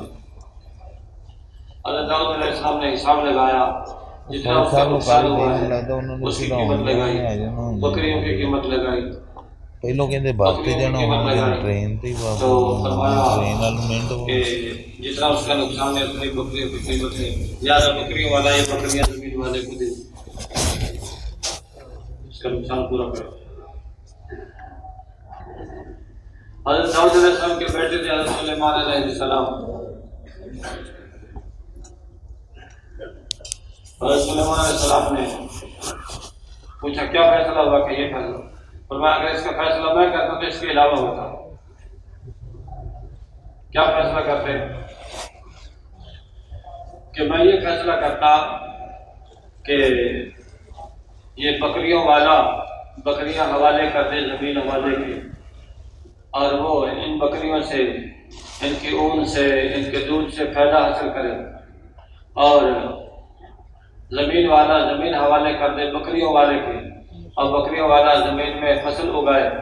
جب فصل اگ کے اتنی بڑی ہو جائے جتنی اب تھی، پھر بکریوں والا اپنی بکریاں دے دے اور زمین والا اپنی زمین دے. حضرت داؤد علیہ السلام کو جب ان کے اس فیصلے کا پتہ لگا، اپنا فیصلہ منسوخ کر دیا، ان کا فیصلہ جاری کر دیا کہ ٹھیک ہے یہ فیصلہ. تو کسی کو اللہ نے مال دیا ہے، وہ مال سے لوگوں کی خدمت کر سکتا ہے. کسی کو اللہ نے قوت دی ہے، جسمانی قوت سے لوگوں کی خدمت کر سکتا ہے. کسی کو اللہ نے عقل سمجھ دی ہے، عقل سمجھ کے ساتھ اچھے مشورے دے کر لوگوں کی خدمت کر سکتا ہے. خیر الناس من ينفع الناس، لوگوں میں بہترین وہ ہے جو لوگوں میں نفع ہو، لیکن سارا کام کس لیے ہو؟ اللہ کی رضا کے، لوگوں کو راضی کرنے کی جذبے سے کیا تو کوئی فائدہ نہیں۔ 1000 میں سے 999 حصے تو اللہ کے لیے ہے اور 1000واں حصہ لوگوں کے لیے ہے، تو یہ عمل بھی اللہ کے ہاں قبول نہیں ہو۔ قبول وہ ہے جو 100% اللہ کے لیے خالص۔ آپ علیہ السلام کا زمانہ میں کچھ لوگوں نے مکے کی طرف ہجرت کی، آپ کو بتایا گیا ہے اللہ کا رسول ان میں ایک آدمی ایسا بھی ہے جس نے مکے میں کی طرف ہجرت کی ہے، لیکن اس کا ہجرت کا ارادہ نہیں تھا، اس کی نیت یہ تھی، اس کو ایک عورت نے یہ کہا تھا اگر تم مکے سے مدینے کی طرف اگر تم ہجرت کر لو گے تو تمہارے ساتھ میں نکاح کر لوں۔ اس کی غرض تو نکاح کی تھی۔ اللہ کے نبی نے فرمایا جس کی ہجرت اللہ اور اس کے رسول کے لیے ہے، واقعتاً اس کی ہجرت اللہ اور اس کے رسول کے لیے ہے، اور جس کی ہجرت عورت کے ساتھ نکاح کرنے کے لیے ہے یا دنیا حاصل کرنے کے لیے ہے تو اس کی ہجرت اس کے لیے ہے جس کے لیے اس نے ہجرت کی ہے۔ اب ہجرت کرنے میں تو برابر کا شریک ہے، مشقت اٹھانے میں برابر کا شریک ہے، لیکن نیت کے فرق کی وجہ سے ہجرت کے ثواب سے محروم۔ تو بعض اوقات نماز پڑھ رہا ہوتا ہے، دیکھا ساتھی دیکھ رہے ہیں تو نماز لمبی کر نہیں، لوگوں کے لیے نماز لمبی کرے گا تو اجر نہیں ملے گا، اللہ کے لیے نماز لمبی کرے گا اس پہ اجر ملے گا اللہ کے۔ اس لیے اخلاص سیکھنا ہے، جتنا اخلاص بڑھے گا اتنا ایمان بڑھے گا، جتنا ایمان بڑھے گا اتنا اخلاص بڑھے گا۔ اخلاص اور ایمان توأمین ہے، جڑواں ہیں، دونوں جڑواں ہیں۔ اس لیے سوچنا ہے، دیکھنا ہے ہر وقت کہ اس عمل سے میرا مقصد کیا ہے، تو کیسے پتہ لگے گا کہ میرا یہ عمل اللہ کی رضا کے لیے ہے یا اللہ کی رضا کے لیے نہیں ہے؟ آدمی کے جسم میں ایک عضو ہے جو جھوٹ نہیں بولتا، وہ صاف صاف بتاتا ہے کہ وجہ عمل کیا ہے، وہ دل ہے۔ اگر دل سے پوچھیں گے یہ کام کس لیے کیا، وہ صاف صاف بتا دے گا۔ اس لیے عمل کے شروع میں نیت کو آدمی دیکھے، اپنے عمل کے آخر میں بھی دیکھے میری نیت کیسی ہے، جیسی نیت ہوگی ویسا عمل ہو۔ بھائیو، ڈاکٹر بھی پیٹ پھاڑتا ہے اور چور بھی پیٹ پھاڑتا ہے، لیکن ڈاکٹر کو آدمی جزاک اللہ کہتا ہے، اس کو مال بھی دیتا ہے، اس کا شکر گزار بھی ہوتا ہے، اور چور کے بارے میں اس کی کوشش ہوتی ہے میں اس کا پیٹ پھاڑوں۔ نیت کا فرق ہے، نیت اچھی نیت ہوگی اچھا عمل بنے گا، نیت خراب ہوگی عمل خراب ہوگا۔ اس لیے ہر عمل سے پہلے نیت کو درست کرو، نیت کی درستگی بھائی بہت ضروری ہے۔ تو یہ ساری صفات ہمارے میں پیدا ہوں گی دعوت سے۔ اخلاص کی بھی دعوت دیں گے، اللہ سے دعا بھی کریں گے، اللہ ہمیں اخلاص نصیب کرے۔ ایسے ہی اکرام کریں گے، اکرام کی دعوت دیں گے، ذکر کریں گے، ذکر کی دعوت دیں گے، علم سیکھیں گے، علم کی دعوت دیں گے، اور یقین سیکھیں گے، یقین کی دعوت دیں گے۔ تو یہ کام نبیوں کا کام ہے، لوگوں کو خیر کی طرف بلانا، خیر کی طرف دعوت دینا، اللہ کا تعارف کرانا، اللہ کی طرف لوگوں کو بلانا، یہ نبیوں کا کام ہے۔ سارے نبیوں نے یہ کام کیا ہے۔ لا الہ الا اللہ میں توحید کا بیان ہے، اللہ کی الوہیت، اللہ کی ربوبیت، اللہ کی خالقیت، اللہ کی ذات و صفات کا بیان ہے، اللہ کی طرف دعوت دینا۔ یہ بہت اونچا عمل ہے، بہت بڑا عمل ہے، جس کے بارے میں اللہ پاک نے ارشاد فرمایا ہے وَمَنْ أَحْسَنُ قَوْلًا مِّمَّنْ دَعَا إِلَى اللَّهِ وَعَمِلَ صَالِحًا وَقَالَ إِنَّنِي مِنَ الْمُسْلِمِينَ۔ اس سے بہتر کس کی بات ہو سکتی ہے جو لوگوں کو اللہ کی طرف بلائے، جو اللہ کی طرف دعوت دے رہا ہے، اس سے بہتر کسی کی بات بھی نہیں، کسی بادشاہ اور وزیر کی بات بھی اس سے بہتر نہیں۔ لیکن ساتھ ساتھ کیا ہے کہ دعوت دینے میں تکبر میں نہ پڑ جائے، بڑائی نہ دل میں آئے، اپنے آپ کو عام مسلمانوں میں سے ایک مسلمان سمجھے، دعوت دے کے دعوت دیتے دیتے بعض دفعہ ساتھیوں کی زبان پہ آ جاتا کہ یہ تو بہت اچھی دعوت دیتا ہے، یہ تو بہت اچھا، سارا کام تو یہی کر رہا ہے، باقی جماعت تو ایسے ہی ہے۔ اس کے دل میں بھی بات آ جاتی ہے، ہاں کام تو میں کر رہا ہوں۔ ایسے آدمی کا پتا پھر اللہ کام سے کاٹ دیتا ہے۔ اس سے بچنے کا طریقہ کیا ہے؟ اس سے بچنے کا طریقہ یہ ہے، اس وقت آدمی یہ تصور کرے یہ جو میں کام کر رہا ہوں یہ میرا کمال نہیں ہے، اللہ کی توفیق ہے، اللہ نے مجھے توفیق دی ہے، اللہ کی توفیق سے کروں۔ اور یہ جو میرے ساتھی ہیں ان کو بھی توفیق نہیں ملی، ان کو جب توفیق ملے گی ہو سکتا ہے میرے سے بھی آگے بڑھ جائے، میرے سے آگے بڑھ جائے۔ تو لوگوں کو اللہ کی طرف بلانا، اللہ کے نبی نے ساری زندگی یہ کام کیا، ساری زندگی مکے میں 13 سال دعوت دی اور مدینے میں 10 سال دعوت دی، تو 23 سال کا عرصہ ہے۔ اور اس 23 سال کے عرصے میں اللہ نے کیسا پلٹا دیا امت کو کہ لوگوں میں بت پرستی عام ہو گئی تھی اور معمولی باتوں پہ لڑائیاں ہوتی تھیں، جھگڑے فساد ہوتے تھے۔ آپ علیہ السلام کی 23 سالہ محنت نے لوگوں کو بدل کے رکھ دیا۔ کیا تو ایک دوسرے کا گلا کاٹنے کے لیے تیار تھے، اور کیا ایک دوسرے پہ جان نچھاور کرنے والے تھے۔ جب مکے والوں نے، جب آپ علیہ السلام کے صحابہ نے مکے میں دعوت دینا شروع کی اور مکے والوں نے ان کو ستانا شروع کیا، اتنا ستایا کہ اللہ کے نبی نے اجازت دے دی جو اپنی جان بچا کے جانا چاہے جا سکتا ہے۔ تو کچھ صحابہ ہجرت کر کے حبشہ کے بادشاہ نجاشی نے ان کا اکرام کیا، مکے والے وہاں میں پیچھے پہنچ گئے، ان کو ہمارے حوالے کرے، لیکن بہت سمجھدار بادشاہ تھا، خود بھی اسلام قبول کیا اور ان کو بھی واپس نہیں کیا۔ کچھ صحابہ نے مدینے کی طرف ہجرت کی، مدینے والوں نے کہا اے اللہ کے رسول، یہ مکے والے تو آپ کی بات مانتے نہیں ہیں، آپ مدینہ تشریف لیں، ہم آپ کے ساتھ دیں گے۔ کیونکہ آپ علیہ السلام جو بھی مکے میں آتا ہے ان کو دعوت دیتے تھے۔ 1 سال 6 آدمی مکے سے آئے، مدینے سے آئے مکہ یہ حج کرنے کے لیے، اللہ کے نبی کی دعوت پر مسلمان ہوئے۔ دوسرے سال 12 آئے، وہ مسلمان ہو گئے۔ تیسرے سال 72 آئے، وہ مسلمان ہو گئے۔ 70 عورتیں، 70 مرد 2 عورتیں۔ تو انہوں نے درخواست کی اے اللہ کے رسول آپ تشریف لے جائیں مدینے میں، آپ نے فرمایا میں تو اللہ کے حکم کے بغیر ہجرت نہیں کروں۔ جب اللہ کا حکم آیا پھر اللہ کے نبی نے حکم کی ہجرت کرنی۔ آپ کے چچا عباس رضی اللہ عنہ انہوں نے فرمایا مدینے والوں کو تم اللہ کے نبی کو ساتھ لے جانا چاہتے ہو، دیکھو ان کی حفاظت کرنی پڑے گی۔ انہوں نے اپنی جان سے بڑھ کے حفاظت کی۔ تو آپ علیہ السلام دعوت دیتے تھے اور لوگوں کی طرف سے تکلیفیں آتی تھیں۔ ابو جہل مکے کا سردار بہت ستاتا تھا۔ ایک دفعہ آپ علیہ السلام باہر نکلے، ابو جہل نے بہت برا بھلا کہا، بہت برا بھلا۔ اللہ کے نبی نے کوئی جواب نہیں دیا، چلے گئے۔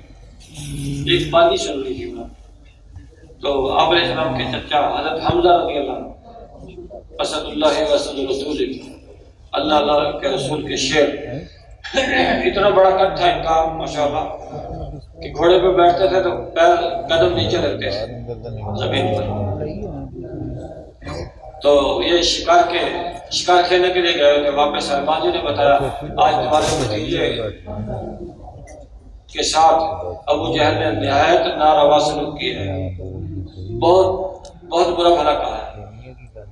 حضرت حمزہ رضی اللہ عنہ غصے میں بھر گئے، تو کمان ہاتھ میں تھی، سیدھا گئے ابو جہل کے پاس اور ان کے سر پہ زور سے جا کے کمان ماری، سر زخمی کر دی۔ کہا اس لیے میرے بھتیجے کو ستایا جاتا ہے کہ وہ لا الہ الا اللہ کی دعوت دیتا ہے، تو میں بھی مسلمان ہو گیا، کر لیں جن طرح سے جو ہوتا ہے۔ حضرت حمزہ رضی اللہ تعالیٰ عنہ اسلام میں داخل۔ تو یہ ساری تکلیفیں اللہ کے نبی نے برداشت کی، اور یہ جو جنگیں ہوئی ہیں، یہ جنگیں اسی وجہ سے ہوئی ہیں۔ اللہ کے نبی دعوت دیتے تھے اور دعوت کی وجہ سے ان کے لوگ اسلام قبول کرتے تھے. اب ان کو یہ گوارا نہیں تھا کہ لوگ ہمارے اسلام میں داخل ہو جائیں. تو ان جنگوں میں آپ علیہ السلام کو ختم کرنا چاہتے تھے، مارنا چاہتے تھے، قتل کرنا چاہتے تھے. لیکن اللہ کی مدد، اللہ کے نبی کے ساتھ اللہ کی مدد، صحابہ کے ساتھ اللہ کی مدد، انہوں نے زور لگا لیا اور زور لگا کے جو ہے ختم کرنا چاہا. اللہ نے حفاظت کی. دائی کے ساتھ اللہ کی مدد، دائی کے ساتھ اللہ کی مدد کے ساتھ سمجھتے ہوئے کام کریں گے تو اللہ پاک جو ہے اپنی مدد کا اظہار فرمائے، مدد کا اظہار. تو آپ علیہ السلام نے ارادہ کیا، خواب دیکھا اور خواب میں دیکھا کہ طواف کر رہے ہیں. یہ فتح مکہ سے پہلے کی بات ہے. تو صحابہ کو حکم دیا، میں نے یہ خواب دیکھا ہے. صحابہ تو پہلے بے چین تھے کہ ہم جا کے اللہ کے گھر میں طواف کریں. کہا چلو طواف کے لیے چلتے ہیں. آپ علیہ السلام صحابہ آپ کے ساتھ 1400 کے قریب، اور جب مکے کے قریب پہنچے حدیبیہ مقام پر، وہاں مکے والوں نے روک لیا کہ نہیں، بالکل ہم اجازت نہیں دیں گے آپ لوگوں کو طواف کرنے. صحابہ زور میں تھے، چاہتے تھے ان کے ساتھ جنگ کریں اور طواف کر کے جائیں. اللہ کے نبی نے جنگ کرنا مناسب نہ سمجھا. صلح کی بات کی تو ادھر سے صلح کے لیے آدمی آئے. انہوں نے کہا ہماری شرائط ہے، آپ کا آدمی جو مسلمان ہو گیا ہے اگر کفر میں داخل ہو کے ہمارے پاس چلا جائے ہم اس کو واپس نہیں کریں، اور ہمارا آدمی مسلمان ہو کے آپ کے پاس آ جائے آپ کو واپس کرنا پڑے گا. آپ نے قبول کر لیا. اور ٹھیک ہے. اس لیے ابو جندل یہ مسلمان ہو کے آئے تو اللہ کے نبی نے کو واپس کیا. محنت خوشامد کی. ابھی تو ہمارا صلح نامہ لکھا نہیں گیا. ایک آدمی مجھے مانگا ہوا دے دے، لیکن نہیں مانے. اللہ کے نبی نے فرمایا ابو جندل اللہ کی مدد تمہارے ساتھ ہے، اللہ تیرے لیے کوئی راستہ نکالے گا. اللہ نے راستہ نکالا ان کے لیے. خیر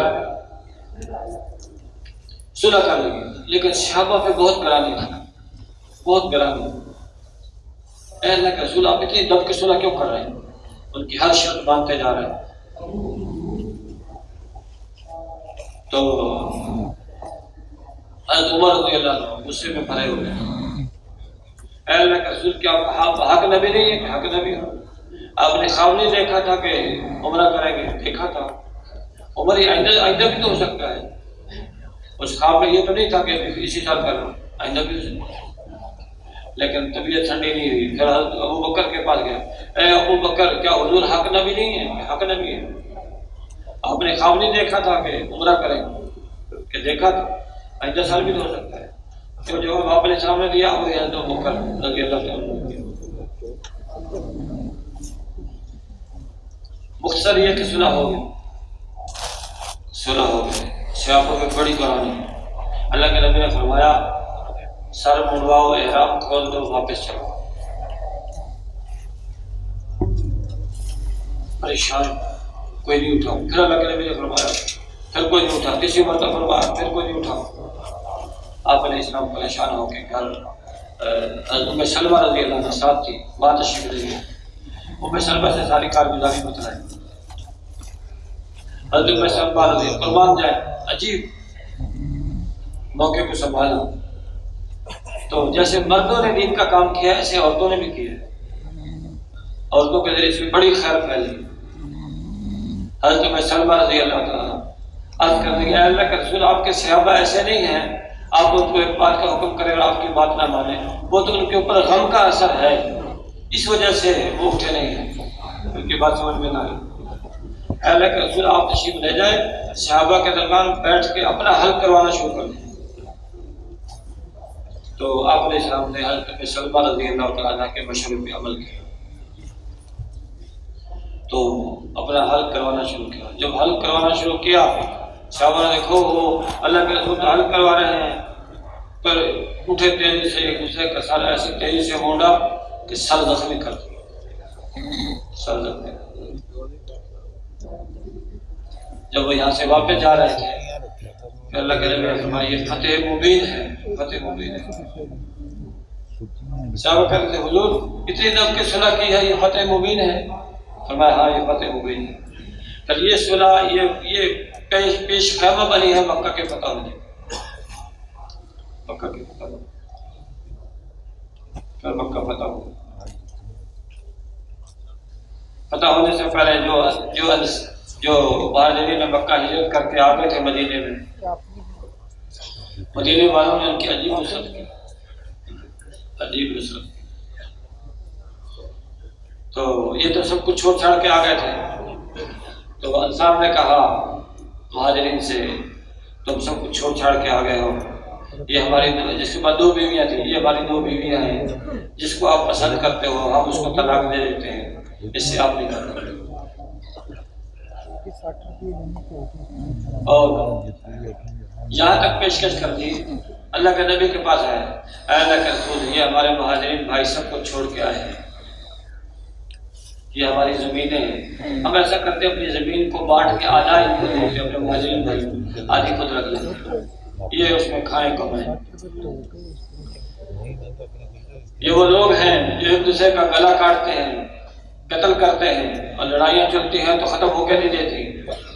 لیکن اللہ کے نبی کی صحبت اختیار کی ہے، اللہ کے نبی کی تعلیمات پہ عمل کیا ہے، ایک دوسرے پہ جان قربان کرنے والے ہیں، اپنی زمین خود دے رہے ہیں. اللہ کا آدھی زمین تقسیم کر کے دیتے ہیں. تو ہم چاہتے ہیں کہ ہمارے والد بھائی یہ کھائے کم. آپ نے ارشاد فرمایا یہ تو مکے کے لوگ زمیندار کرنا نہیں جانتے، یہ تاجر لوگ ہیں، تجارت کرنا ان کو آتا ہے. اے انسان تم ایسا نہیں کر سکتے کہ زمین میں کھیتی تم کرو، جب پیداوار ہو جائے کھلیان اٹھاؤ، آدھا تم لے لو وہ غلہ، آدھا تم لے لو آدھا ان کو لے لو. اللہ کے رسول ہم اس کے لیے بھی تیار ہیں. پھر مہاجرین تو انصار مدینہ جو ہے وہ کھیتی کرتے تھے.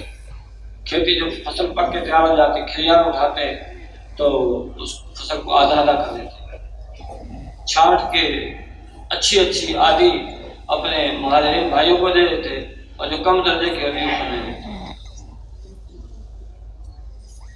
یہ سارے اخلاق اللہ کے نبی کی دعوت کی برکت سے پیدا ہو. آج بھی بھائیو اگر دعوت زور سے چلے گی امت کے اندر صفات پیدا ہو، امت کے اخلاق بہتر بنیں گے، امت کے اندر سخاوت آئے گی، صفات اجاگر ہو، استعداد دین پر لگے گی. اگر ہم نے دین کی محنت نہ کی تو پھر یہ ہماری استعدادیں پتہ نہیں کہاں ضائع ہو جائیں. اللہ نے ہر ایک میں استعداد رکھی ہے. بعضوں میں قربانی کی استعداد ہے، اگر دین کے لیے قربانی نہیں کریں گے پھر دنیا کے لیے کریں گے. بعضوں کے اندر مال خرچ کرنے کا جذبہ ہے، اگر دین کے لیے مال نہیں خرچ کریں گے پھر دنیا کے لیے کریں گے. نیکی کی جگہ میں مال خرچ نہ کیا تو پھر گناہ کی جگہ میں خرچ کریں. بھائی وہ آپ علیہ السلام نے ساری زندگی محنت کی، 23 سال اللہ کے نبی نے دعوت دی، پورے 23 سال. نماز تو 23 سال پورا نہیں پڑھی، روزہ پورے 23 سال نہیں ہے، زکوٰۃ حاضر نہیں، لیکن دعوت 23 سال پوری. اب یہ دعوت والی محنت ہم میں سے ہر ایک کے لیے، لیکن اس محنت کو ہم نے آج تک ہماری محنت نہ بنایا، کام کو کام نہ بنایا، یہ ہماری تقصیر ہے، ہماری غلطی ہے، ہماری کمی ہے. اس پر توبہ استغفار کرو. پہلے جو کام تو نے ہمارے ذمہ لگایا تھا اس کو ہم نے کام ہی نہ سمجھا اور اس پہ اپنی سمجھ صلاحیت کو نہ لگایا. اے اللہ اس پہ ہم توبہ استغفار کرتے ہیں، آج کے بعد اس محنت میں کمی نہیں کریں گے. اس بات کی ضرورت ہے، ہر حال میں محنت کرنی. اور آپ علیہ السلام والے اس محنت کے لیے مال شرط ہی نہیں ہے، مال شرط نہیں. اگر مال شرط ہوتا تو اللہ پاک اپنے نبی کو سونے چاندی کے پہاڑ دے کر بھیجے، لیکن نہیں بھیجے. پڑھنے لیے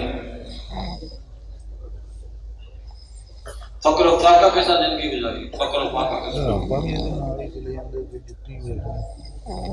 فقر و، تو غریب سے غریب آدمی بھی دین کی محنت کر سکتا ہے، کمزور سے کمزور آدمی بھی دین کی محنت کر سکتا ہے، جتنی صلاحیت ہے وہ اس کا مکلف ہے، وہ لگا دیا ہے، جس میں زیادہ ہے وہ زیادہ لگائے گا، اس میں تھوڑی ہے وہ تھوڑی لگائے گا، جان لگائے گا، مال لگائے گا، وقت یا نظریہ لگائے گا، اس پہ اللہ پاک لوگوں کے دلوں کو بدلے گا۔ تو قربانیاں تو صحابہ کر کے چلے گئے، قربانیاں کی، آگ کے انگاروں پہ لیٹنا پڑا ہے اور گھروں کو چھوڑا ہے، تکلیفیں۔ سب سے پہلی شہادت اسلام میں سمیہ رضی اللہ عنہ عورت کی، حضرت خنسہ رضی اللہ عنہ 4 بیٹوں کو دعوت دے رہی ہے، ترغیب دے رہی ہے کہ جنگ کی سختی میں خود جان کے جنگ کی آگ میں داخل ہو جائیں اور شہید ہونے تک لڑتے رہے۔ بیٹوں نے پھر ماں کی نصیحت پہ عمل کر کے دکھایا۔ حضرت ام شریک رضی اللہ تعالیٰ عنہ